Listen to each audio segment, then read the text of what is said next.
Welcome to another Facebook Live interview. I'm Don Burgess, and today I have the privilege of sitting with His Excellency the Governor, Mr. John Rankin. How are you today, sir? Fine, thank you. So normally I do something where I ask something a little lighter question, and sometimes I do it at the end. Today I'm doing it at the beginning, just to make you seem a little more personable to the people. What sort of hobbies do you have while you're here in Bermuda? How do you relax? Well, it's a great privilege for me to be governor, and it's a busy job to which I'm very committed. But of course, it's important to have some downtime as well. So when I get the opportunity, I like to try to keep fit. So I play some tennis on the island when I can and go to the gym. I like to walk. It's such a beautiful place to be living and working in. And I like to watch sport as well. So I like to follow football here. And of course, the best thing is when my family visit. I've got two daughters and a son, all in their 20s. They've all been to visit, and having some downtime with them is very important for me. Which of the local football teams do you follow? Well, North Village are my local team here in Pembroke, but I've got an affinity with Crossroads. When they got promotion last year, they came and celebrated here through Government House Gardens, so I've been up to watch them at Garrison Field a couple of times. So they're my team, and I'm looking forward to the coming season. Moving into the harder stuff now, a lot of Bermudians have been following Brexit. It seems like it's taken a lot longer than maybe people had anticipated. What do you feel like are the ramifications that are going to happen for Bermuda? Well, of course, the precise details of the Brexit outcome are yet to be known. The negotiation is taking place. There are challenges, there'll be opportunities from Brexit. But I think the direct impact and implications for Bermuda will be relatively limited. Bermuda is not a recipient of funding from the European Union and doesn't export physical goods to the European Union. I think the most important thing for Bermuda is for business here, and in particular for the reinsurance industry. The reinsurance industry here has what's called Solvency II equivalence with the EU, which means that reinsurance contracts written here meet EU regulations and are automatically accepted within the EU. And the important point is that Solvency II equivalence exists independently of UK membership of the European Union, and so should continue after March of next year. The UK is committed to supporting the overseas territories as part of the Brexit process, but my belief is that the immediate impact for Bermuda shouldn't be great, and as I say, there will be opportunities as well as challenges from the process. It seemed like from some of the reading material, the EU's taken a little harder line against the overseas territories. Bermuda's for the most part, largely unscathed because our higher regulatory standards. But do you see that sort of, maybe antagonistic might be a little bit strong of a word, but do you see that sort of stance from the EU trying to bring the UK's overseas territories into line? Well, I think that what's important for Bermuda is that this jurisdiction continues to meet the highest international regulatory standards. That's what our reputation is built on. The Bermuda Monetary Authority, which meets the highest regulatory standards, and of course a legal system which has the respect of other jurisdictions and other businesses. So we live in a changing international landscape of which the European Union is part. It's in Bermuda's interest to continue to maintain its reputation as meeting those excellent standards and making sure that we are protected from those who would wish to unfairly criticise this jurisdiction or the debate on the Sanctions and Anti-Money Laundering Bill to require overseas territories to introduce public beneficial ownership registers. That amendment was not supported by the UK government. And indeed, Lord Ahmad, who's Minister responsible for the overseas territories in the British government, made clear in the debate in the House of Lords that he was not in favour of legislating for the overseas territories in this area without their agreement. The arithmetic in Parliament went the other way, and so the amendment was passed. Now, I recognise the concerns in that area, and I too would have much preferred anything in this area to have been agreed on a consensual basis. And I recognise the concerns that Bermuda and other jurisdictions have expressed that this legislation creates an unlevel playing field for Bermuda compared to other jurisdictions. But we've got time, I hope, to sort out the issue. The legislation hasn't imposed beneficial ownership registers at this point, but rather looks to a deadline for the end of 2020 for overseas territories themselves to be able to legislate in this area. The British Prime Minister, Theresa May, has made clear in her discussions with the premiers of all the overseas territories that she wants to find a consensual way forward on this issue. So we've got to now try to sort out that issue to make sure that we can operate in an agreed fashion.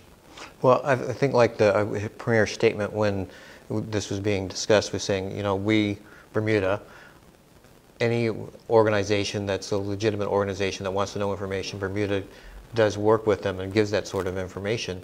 What's wrong with continuing with that model? Well, certainly we've got a well-established beneficial ownership register in Bermuda, and those who need access to it, for example, through law enforcement agencies, if there are concerns about misuse of funds, can have access to the register here. So as I say, the British government's position was not to enforce public beneficial ownership registers, and that remains the British government's position. But the UK Parliament and the UK system has adopted an amendment in this area, and so what we now need to do is find a way forward to meet those requirements which don't produce unfair harm on this jurisdiction. So take us through the UK's role in legislating for Bermuda and the overseas territories. What does that look like? How do they consult you, or do they consult you first, or what's the process? Sure. Under the Bermuda's constitution, the 1968 constitution, Bermuda is in fact the most self-governing of any of the overseas territories, and so most issues are devolved. And my job as governor in areas which fall within the responsibility of the Bermuda government is to assent to what has been passed by the Bermuda legislature. But I do have some areas of specific responsibility. First of all, it's my responsibility to check that bills are compliant with Bermuda's international obligations and check that bills are consistent with and not repugnant to the Constitution. There are also, if bills relate to my specific areas of responsibility for defence and security of external affairs, then they require consultation with the Secretary of State in the UK before I assent to them. But for the most part, as I say, Bermuda is self-governing. My assent to bills is automatic, but there are some bills falling in those particular areas which require me to get engaged as governor on the substance of the bill and consultation with the Secretary of State in the UK as necessary. So, for example, like the same-sex marriage and the civil union, that would be something that they would have consulted with you about before you gave your assent? That's right. The same-sex marriage bill raised issues which I had to carefully consider. First of all, in the compliance with Bermuda's international obligations. The European Court of Human Rights has to date not ruled that states are required to introduce same-sex marriage per se. They have required that legal recognition be given to same-sex partners, but I examined that issue very closely before I assented to the domestic partnership bill, which was passed by the legislature. On the constitutional issue there, let me not go into detail on that question, because of course that is currently the subject of legal challenge within the courts here, and will go to the Court of Appeal in Bermuda this November. So it wouldn't be proper for me to comment on the detail of that matter, which is now sub judice. But let me say that I hope at the end of the legal proceedings and at the end of the debate on this matter, whatever the outcome is, I hope that we'll end up in a position where there is respect for different views on this matter and respect for individual rights on this matter. Did you find it too contentious, or in your opinion, the debate back and forth? There's been a contentious debate on this issue, and I know that feelings have run high. As governor, my job is to look at the legislation in terms of my responsibilities under the Constitution, As I say, my hope is, and I hope everybody's hope is, that at the end of this debate we will end up in a position whereby there is understanding of people's different perspectives and respect for people's different rights. Right. Now, I understand that in your consultations, the UK government felt like the domestic partnership bill would meet the the EU human rights amendments and wouldn't run afoul of that. Well, the UK government position is very clear. The UK government is a long-standing and strong advocate for LGBT rights, and the UK government is supportive of same-sex marriage. But of course, we also recognise the largely self-governing nature of Bermuda. We recognise the legislation that's been passed in the Bermuda Parliament here, and so the test that I had to apply on very careful consideration was again the compatibility of the legislation with Bermuda's international obligations, particularly under the Council of Europe's European Convention on Human Rights and with the Constitution. Personally, what's your opinion on same-sex marriage? My position as governor is to consider my responsibilities as governor, but as I say, I hope that there can be respect for individual opinions and individual rights in this area.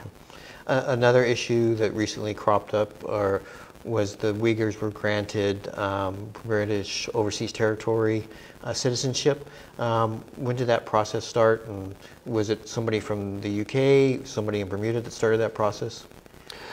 Well, of course, the Uyghurs' arrival on this territory was a difficult process because the then Premier of the day brought these gentlemen here without the agreement or consultation with the British government and a breach of the British government's responsibilities for external affairs. So I think that there were problems caused by the time of their arrival. As regards questions of applications for British Overseas Territory citizen status, it's not my policy to go into individual cases in that area, and I'm not going to do so in this interview. But what I can say is that any applications for naturalisation which leads to BOTC status are judged against set criteria. That status can be gained by descent, by marriage, by being on the island free from immigration time restrictions, and any applications by these gentlemen will have been considered against those set criteria in the same way as any other. As a human rights issue, because without any citizenship papers, they were pretty much stuck here. Now this will allow them to travel to all the territories? That's right. BOTC status resolves the issue as regards having passports for these individuals. But I say the problems that were created in the first place were not created by the Governor of the day or by the British government. You're also in charge of the regiment. At least to me, one of the interesting things is the new sort of Coast Guard boat patrol that's going to come into place next year. How do you feel like this is going to enhance the regiment's role? Well, I'm very proud of the Royal Bermuda Regiment and of the young men and women who volunteer for service within it. They play an essential role on this island, particularly at this time of hurricane season. We're all prepared. We have to be prepared for the potential risk to this island, and the regiment play a vital part in hurricane preparation and response. They're the first service on the ground after the hurricane, helping to clear the roads to allow the ambulance services and the fire services and others to be able to help to meet the island's needs in those circumstances. And at this time of year, I also remember, of course, the role the regiment played last year in response to Hurricanes Irma and Maria, which hit our neighbouring Caribbean overseas territories to the south, and the Royal Bermuda Regiment went to the Turks and Caicos Islands and provided much needed immediate assistance there, and the Bermuda Police Service deployed to British Virgin Islands to similarly assist. So I'm very proud of the work of the regiment, and looking forward, I wish, as I know the Minister for National Security wishes, a regiment which can continue to be professional and meet the needs of the island in disaster response, in terms of support for the civilian power when we have big events on the island like the America's Cup last year, the triathlon this year, and of course the new role that's envisaged for the regiment to carry out a maritime security role in a Coast Guard function,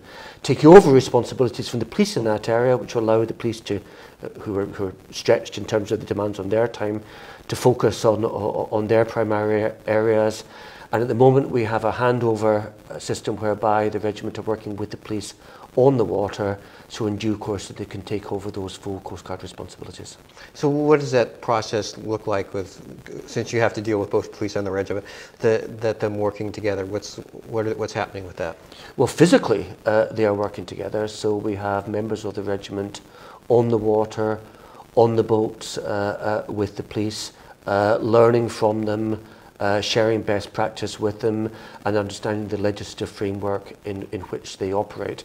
So this isn't something that's going to happen, flash bang overnight. It's going to be a learning process and a gradual process, and then the regiment will take over that responsibility. But I've seen it myself on the water during cup match. We had regiment cup match weekend, the regiment serving with the police on the water. So that learning process will continue to operate. Both the commanding officer of the regiment and the police commissioner are committed to a successful handover process. Along with that, is there going to be a need for additional, maybe bigger boats to perform this role? It's a big responsibility, maritime responsibility, and so if we can find the necessary resources to continue to improve what can be done in the water, then I'll support that. It needs to be done within budgets, I understand that, as do the police and the regiment. Talking about the police, we've had a few problems getting the legislation through, or a notice in the paper through for checkpoints. What went wrong? Why wasn't it gazetted properly? There's been an administrative problem with the wording of the Gazette, and it's important to get that right, because in the event that there are people caught with too much alcohol and charged, we need to make sure we have the proper process in place so it can go through the courts successfully. So it's been a bit frustrating, but I think we now want to get that show on the road. And of course the objective here is not to convict people. The objective is to change the culture so that people don't drink too much alcohol and get into their cars. There have been too many deaths of young people and older people on this island from road accidents, many of them involving alcohol. And so I very much hope that the introduction of roadside breathalyzer testing, together with the other existing powers of the police, can help in changing that culture and help to save lives on the island. And does that tie in with the fact that you're announcing when it eventually gets done properly, okay, we're doing a checkpoint here, we're doing a checkpoint here, be aware we're going to be checking? That's right, because I say that the purpose is that people will be aware that the police will be out there carrying out checkings, and so hopefully it will make people think again. Hopefully if people are out in the group, they'll have a designated driver who won't be drinking alcohol that evening, or they'll get a taxi home or find some other way of not getting into a car under the influence, and as I say, that will save lives on the island. Now, I'm not completely sure, but are the police going to be wearing the body cameras those nights? I believe so. The body cams are going to be a standard part of that procedure. Now, have you seen that process in work, and what do you think about it? I think the body cams help. They help from an evidentiary point of view. They help to show what has happened. I know the police commissioner is committed to the use of body cams in this area. I think that it will give people, confidence in what is happening, and it will help when people unfortunately do fall foul of the law, to make sure that it's been a secure process which can lead to a proper court process thereafter. The new police commissioner's barely been here a month. How would you say things are going for him at this point? I've been working very closely with the new police commissioner, as I worked with his predecessor, in discussing the strategic challenges that the police face, and I work also in conjunction, of course, with the Minister for National Security. The police commissioner is very committed to having a first-class police service. I'm very committed to having a community policing model, working with the community in helping to ensure confidence with the police and helping to tackle some of the challenges on the island. other than the road traffic fatalities, which we just talked about, of course, I'm keenly aware of the challenges from gangs and from drugs. Again, too many young people, young men in particular, losing their lives, and we need to find a constructive way, both a policing response and a community response involving Operation Street Safe, involving church leaders, involving pastors, to try to address both the immediate issues and the underlying issues which have led to that problem of gangs and drugs on the island. You're talking about gangs, I remember covering a court case earlier this year where police had the CCTV footage of a worker from one of the ships just walking through the security shed at the docks, bringing the drugs off with him and the guns off with him. How can we tighten the security as they leave that area? Yeah, we need to make sure we have proper customs and procedures in place to try to prevent drugs being brought illegally onto the island. We need to have effective intelligence in this area. We need to have effective police prevention measures in this area. But we also need to work in a bottom-up fashion. We need to work through education. We need to work through community programs for the young people who might fall into a drugs way of life and be caught up in gang culture. So there's no single answer to dealing with this problem. Part of the response is security response and effective policing, but it also involves a wider community response as well. It involves parents, it involves families. You know, I've had young children myself. I know that there's constant work to try to help them in the right way of life, and so we all need to work in that area. And as Governor, I want to support the community organisations working in this field who are trying to help young people into become successful adults. Young people are the future of Bermuda, and so it's in everyone's interest to try to guard against this negative pervasive culture which a small number of young people get caught up in, but which can be so damaging. I don't want to seem like I'm hammering this point, but wouldn't it make sense, like at the docks, they should have to go through an x-ray machine, and any bags they take off have to be x-rayed as well?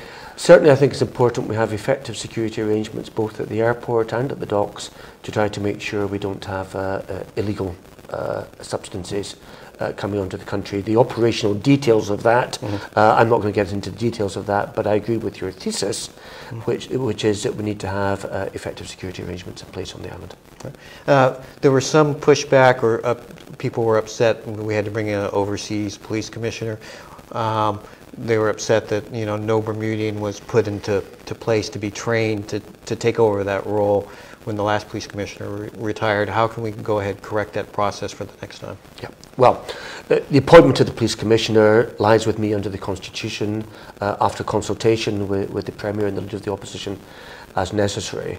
The job was advertised through a transparent process, through a competitive process, and an independent panel was set up to interview and make recommendations to me. And on this occasion, the view was taken, the recommendation with which I agreed, that the best qualified person for the job on this occasion was a police officer, a very experienced police officer from the United Kingdom. But I will also, both with the police and in any other organisation, hope that there will be Bermudians coming up through the system and trained through the system to be able to take over top leadership positions. And I know that the new police commissioner is committed to doing that within the Bermuda Police Service. So I certainly will always want to find well-qualified Bermudians. On this occasion, I took the decision that the best qualified person for the leadership role was a British police officer. But I hope that future governors, through encouragement within the BPS and other organisations, will know that there are young, talented Bermudians who can move up into leadership positions in the future. I think that some people may be able to buy that maybe the best qualified person was from overseas, but I think a lot of them would say, like, okay, we want to have a Bermudian as police commissioner, so why isn't there a program set up in advance? Okay, we're going to make sure that you're qualified, or you're going to be the best qualified person to take over that role.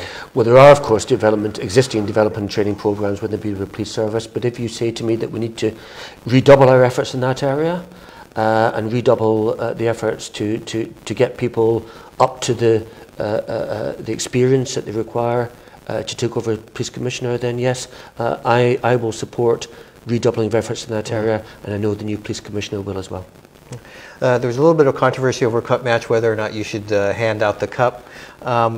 When that first cropped its head, did it surprise you? I've learned not to get too surprised by some things which happen in this jurisdiction, and I learn from them. But my response at the time was to say this was a matter for the clubs involved, and that if Somerset and St George's, Somerset hosting on this occasion, wished to invite me to present the cup, then I would feel very privileged to do so. I was duly invited, and I recognise the importance of cup match and the historical events it marks, emancipation. It's an immensely important issue to mark. So I was privileged to be invited, and I hope I presented the cup in a respectful fashion, and I was grateful to be a part of the day. After it raised its head in the Somerset, still Mr. Blanchette continued to, he asked you to take part. Were you surprised? Well, you just said that nothing surprises you, but were you pleased that he in face of the adversity, that he decided that was part of the cup match tradition? It was a decision for the club, and it certainly was not for me to persuade or pressurise. It was a matter for the club. I was grateful to be invited and was pleased to accept the invitation. Your team didn't win. And the governor is neutral when it comes to cup match, so I've learned that much, that it's vital that the governor is a supporter of neither St George's or Somerset. I enjoy a good sporting occasion. Okay. Well, I appreciate your time here today. I'm Don Burgess. I'm here for Burn News with Facebook Live and with the governor, Mr. John Rankin. I appreciate your time today, and I hope you have a blessed rest of your week. Thank you, Don, and I'm grateful to have the opportunity to take part in this interview, and I wish you and all the press on the island best of luck in your future endeavours. For Burn News, I hope you have a beautiful rest of your day.